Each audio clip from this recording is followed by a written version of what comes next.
Welcome to this session on letter of credits. This chapter is being dealt for JIIB as well as in much more detail for CIIB.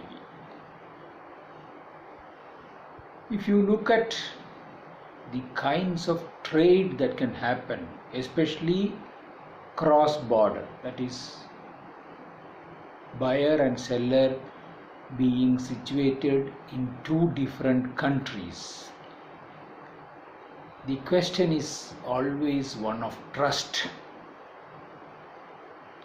When the buyer has abundant trust on the seller, he makes an advance remittance through a bank, and then the seller sends the goods. When the seller has abundant trust on the buyer, he consigns the goods, consignment basis. After selling the buyer or after selling the goods in the domestic market, the buyer remits the money abroad. All these two are reflecting abundant trust between the buyer and the seller. And when there is limited trust, the seller ships the goods and sends the bills through a bank on collection basis. And the bank accepts the payment from the buyer and remits it abroad and releases the document of title to goods. All these three modes, you find that the bank is a service agent between the buyer and the seller. But when the trust level is very, very low, almost bordering on a distrust level, both the buyer and the seller needs an agent who will act in utmost faith and trust. Just like the Mohini Avataram of the Lord, after the Asuras and the Devas jointly were able to get the Amrutam, the nectar, out from Palali, both of them were doubtful about the other as to who will distribute it most equitably. And the Lord in Mohini Avataram came to win the trust and take up the act. Later on, there could have been a breach of trust created by the Lord. That is a different topic for discussion. Maybe those days this UCPDC and all were not there, because all factors affecting a letter of credit and where a jurisprudence, that is a matter of law, needs to be decided, they are all governed by the UCPDC, current revision being 600, Uniform Customs and Practices for Documentary Credits, current revision being 600 series, UCPDC 300, 400, 500, like that 600. Anyway, coming back to the topic. So, when the bank is entrusted to act with trust for both the buyer and the seller, he resorts to establishing a letter of credit, and thereby he changes his role from a service agent, what we described earlier, to that of a committed agent. In an LC, a banker is always a committed agent. Now, how does he carry out this committed agency business. We will take an example and try and understand the roles played by various parties in the transaction. Assuming an importer in India, say Bharat Heavy Electricals Limited, BHEL, wants to import some valve components from Germany, say Bosch Germany is the exporter who is supplying valves to BHEL. So between the marketing department of Bosch and the purchase department of BHEL, lot of information and exchange of plans and cost estimates and various things would have happened, and finally BHEL would have signed a purchase agreement.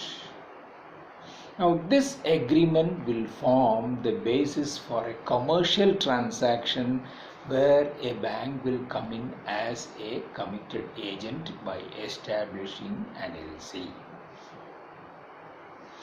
Suppose there is a bank, a small bank, for example Lakshmi Vilas Bank, with due respect to their capital adequacy, everything, just for understanding. Lakshmi Vilas Bank is the banker for BHEL who have extended some credit facilities or maintaining a current account relationship and things like that. And BHEL approaches Lakshmi Vilas Bank to establish an LC favoring Bosch. And Bosch is situated, say, in Düsseldorf, a place in Germany, Düsseldorf. Lakshmi Vilas Bank has got correspondent banking arrangements, and they have exchanged BKE, bilateral key exchange. That means one-to-one identification, you can say, between banks established in two different countries. So there is already a kind of understanding and a kind of KYC as to who is Lakshmi Vilas Bank and as to who is, say, Deutsche Bank. Now Lakshmi Vilas Bank has got a bilateral key exchange arrangement with Deutsche Bank, whereas Bosch's bankers are Commerzbank Düsseldorf, and this Deutsche Bank is in, say, Frankfurt, Germany. So normally Lakshmi Vilas Bank will issue or open a letter of credit favoring Bosch on behalf of BHEL and inform that we have committed ourselves to release payment. We means Lakshmi Vilas Bank, the opening bank, committed ourselves to release the payment on behalf of BHEL should a performance happen of Bosch shipping the valves either by air or by ship, whatever is the mode of transport agreed to between Bosch and BHEL. So this communication is established through the SWIFT network, SWIFT, Society for Worldwide Interbank Financial Telecommunication. Okay, so SWIFT does not deal with money. They only transmit messages in a closed user group, like your RTGS messages and NEFT messages that go in a structured financial messaging system format, SFMS format. Pre-designed format is there, and in that format Lakshmi Vilas Bank will inform Deutsche Bank Frankfurt that we are committed to release payment if you give us certification that Bosch has tabled at your counters such and such documents as we are specifying in this LC, evidencing shipment of valves as per the purchase order such and such number between Bosch and BHEL. So this purchase order becomes the main underlying document for the commercial transaction, and the applicant of the LC is BHEL. The opening bank is Lakshmi Vilas Bank. The beneficiary of the LC is Bosch, and the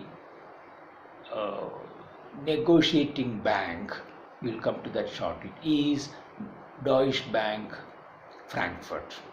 Negotiate means one who is authorized by the opening bank or LC opening bank to make good the or make available the money to the beneficiary on tendering the documents that are specified in the LC, evidencing shipment of goods.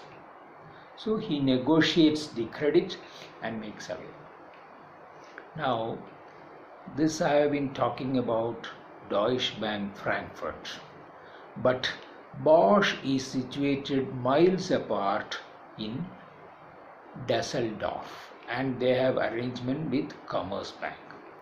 So Bosch can insist that the LC be advised to me means Bosch, through Commerzbank Düsseldorf.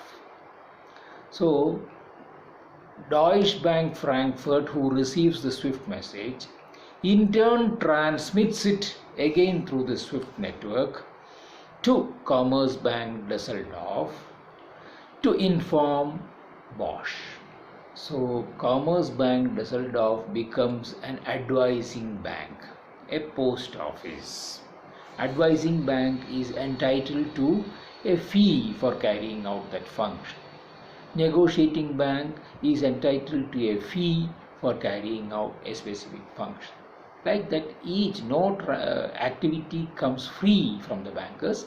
So LC in turn entails a cost for both the importer and the exporter. But everything is required because both of them have a high level of distrust between them. That is why this need for a trusted and committed agent becomes necessary, which is all these banks that are in the chain. They become the committed agent, mainly the opening bank, Lakshmi Vilas Bank, who takes the credit risk of the transaction, which is on the applicant BHEL.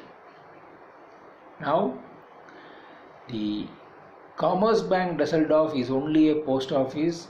So when the documents are being tendered by Bosch, which could be specified in the LC itself as a invoice, a packing list, a quality certification, certificate of country of origin, weights, insurance policy, so many things, packing list, all these can come as the required documents. Anything can be specified, and quantum, price, everything can be predetermined. Some margin leeway can be given here and there. Everything will be specified in the contract and so incorporated in the LC also. And Commerzbank, when they receive the documents, they in turn will pass it on to the negotiating bank, Deutsche Bank Düsseldorf. And in the LC, Lakshmi Vilas Bank would have specified that suppose the amount is for say 100,000 euro. Then on receiving these documents, one, if Lakshmi Vilas Bank is maintaining a Nostro account in euro with Deutsche Bank Frankfurt, the authorization can be to debit our Lakshmi Vilas Bank's Nostro account with 100,000 euro. If there is no correspondent banking arrangement between Deutsche Bank and LVB, but LVB is having the euro account with, say, BNP Paribas. Then the LC will say, on receiving the documents, we will make available the credit through a TT, that is a swift message remittance from BNP Paribas to Deutsche Bank, Frankfurt.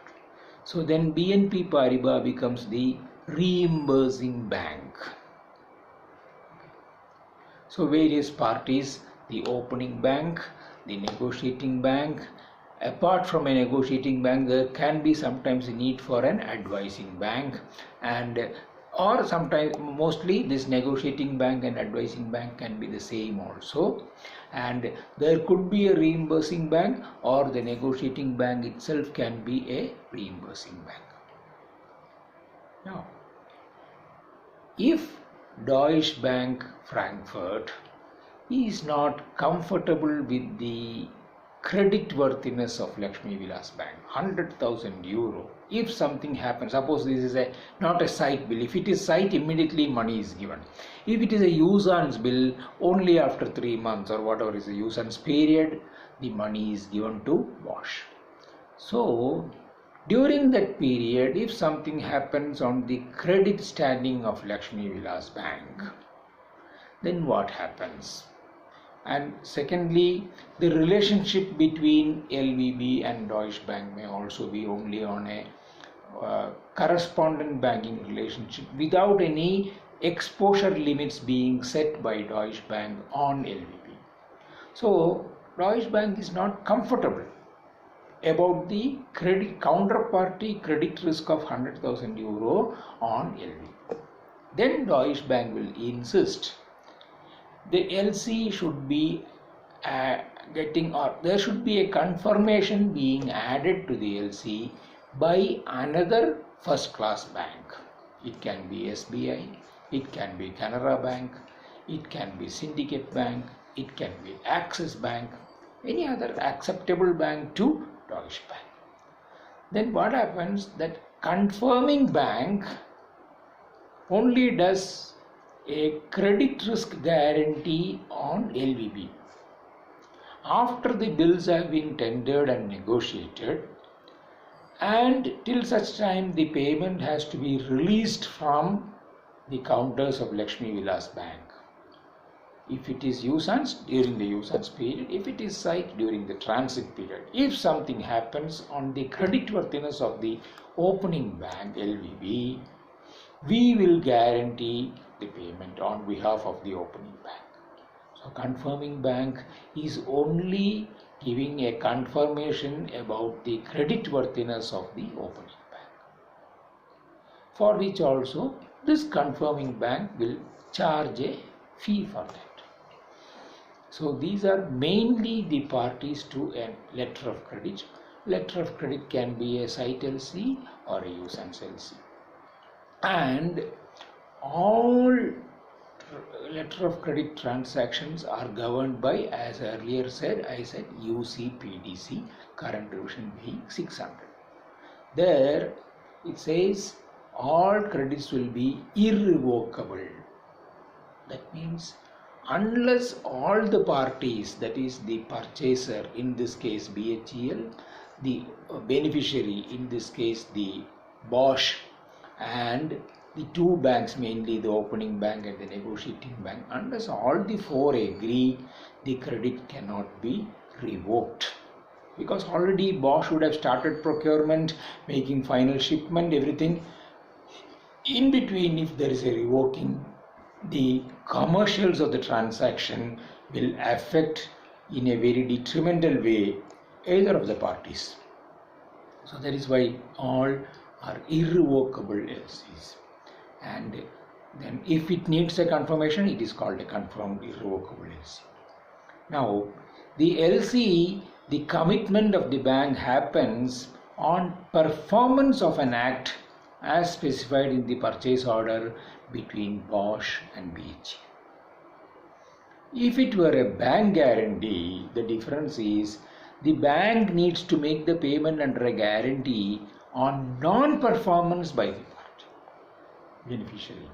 if he does not construct a bridge, if he does not fulfill supply of materials, if he does not complete a work as in the EMD deposit that he has deposited and taken the contract.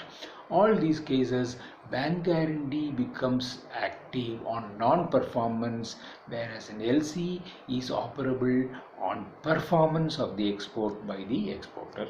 The inlet means by the seller to the buyer, the contract. So that is one cardinal difference.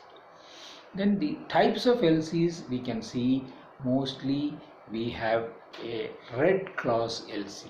That means beyond what is provided for the negotiation of the LC documents, the LC also provides for release of pre-shipment credit for commencing procurement. In this case, the moment if the LC has a red clause specified therein, for 100,000 euro between BHEL and Bosch, 80,000 euro can be released under red clause. If it says, that means Bosch is entitled to receive 80,000 crores as advance from Deutsche Bank and commence his procurement and processing work.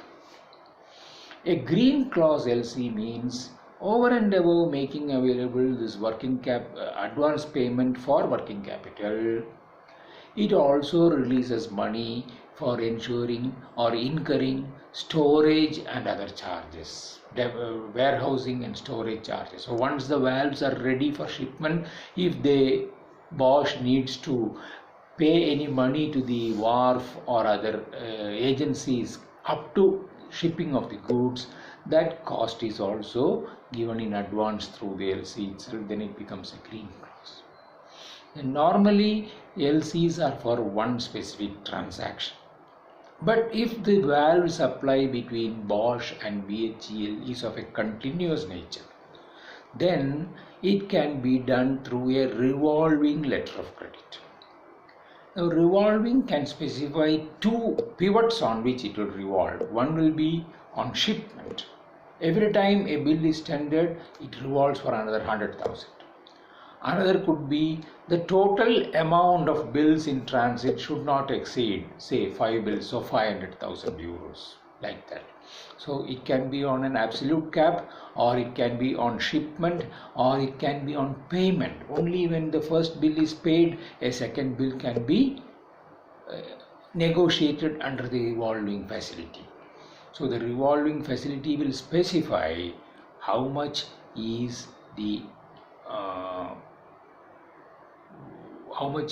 amount that can revolve. These are essentially some of the characteristics of letter of credits: revolving, green clause, red clause, and then there can be a transferable credit. If Bosch were to outsource so much components for this 100,000 euro order, a part of it can be transferred to another supplier who is in turn supplying the goods to Bosch. Or it can be a back-to-back LC. That means once Bosch gets the LC through Deutsche Bank or Commerzbank, Düsseldorf, whichever it is, then Bosch can request another LC to be opened on the strength of this LC to his onward supplier. If Bosch is arranging for, say, some meters, some sensory meters for this valves to be received from another company, say Vidya, then immediately a back-to-back LC favoring Vidya can be opened for, say, 30,000 euros, 40,000, whatever is the component of valves, meters that are required in the valves, based on again another evidence of a commercial transaction between Vidya and Bosch. This is called back-to-back LCs. Basically, I think we have covered most of the key aspects of letter of credit. More will follow in the next